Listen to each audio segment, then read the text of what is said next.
Okay, ಇನ್ನ ಚೈತ್ರ ಅವರು ನಿಮ್ ಜೊತೆ ಫಸ್ಟ್ ಕ್ಲೋಸ್ ಇರ್ತಾರೆ, ಆಮೇಲೆ ಗಲಾಟೆ ಆಗತ್ತೆ, ಮತ್ತೆ ಕ್ಲೋಸ್ ಆಗ್ತಾರೆ.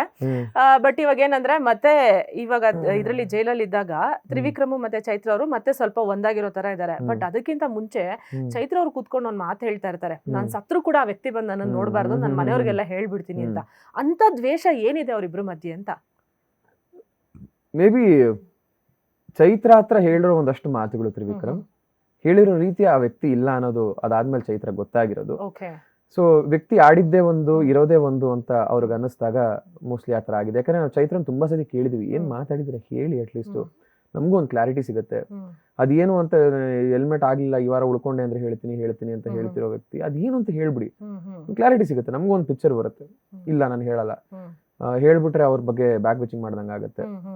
ನಾನು ಹೇಳಲ್ಲ, ನಾನು ಆಡ್ತಾ ಹೋಗ್ತೀನಿ, ನಾನು ತೋರಿಸ್ತಾ ಹೋಗ್ತೀನಿ ಅಂತ ಹೇಳ್ತಿದ್ರು. ಬಟ್ ಜೈಲಲ್ಲಿ ಅವರಿಗೆ ಇಬ್ರಿಗೂ ಅದೊಂದು ಒಳ್ಳೆ ಟೈಮ್ ಆಯ್ತಾ? ಬಾಂಡಿಂಗ್ ಸೆಷನ್ ಆಗೋಯ್ತು, ಜೈಲಲ್ಲಿ ಬಾಂಡಿಂಗ್ ಸೆಷನ್ ಆಯ್ತು.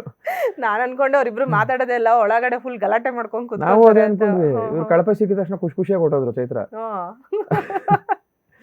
ಏನಕ್ಕೆ ಕಳಪೆಗೂ ಚೈತ್ರಗೂ ಏನದು ಅಂತ ಅವಿನಾಭಾವ ಸಂಬಂಧ ಅಂತ? ಮೇ ಬಿ ಅವಳು, ನಾನು ತುಂಬಾ ಸತಿ ಹೇಳಿರೋದುಂಟು, ತುಂಬಾ ಅನವಶ್ಯಕ ಕಾರಣಗಳನ್ನ ಮಾತಾಡ್ತೀನಿ ನೀನು, ಅದೇ ಎಲ್ಲೋ ಮನೇಲಿ ನಿನಗೆ ಮುಳುವಾಗುತ್ತೆ. ನೀನು ಅವಳು ಸ್ಟ್ಯಾಂಡ್ ತಗೊಳ್ಳೋ ರೀತಿ ನಂಗೆ ತುಂಬಾ ಖುಷಿ ಆಗುತ್ತೆ. ತಗೋಬೇಕಾಗಿರೋ ಕಡೆ ತುಂಬಾ ಚೆನ್ನಾಗಿ ಸ್ಟ್ಯಾಂಡ್ ತಗೋತಾಳೆ, ಬಟ್ ಹಂಗೆ ಅವಶ್ಯಕತೆ ಇಲ್ದಿರೋ ಕಡೆನೂ ಮಾತಾಡ್ತಾಳೆ.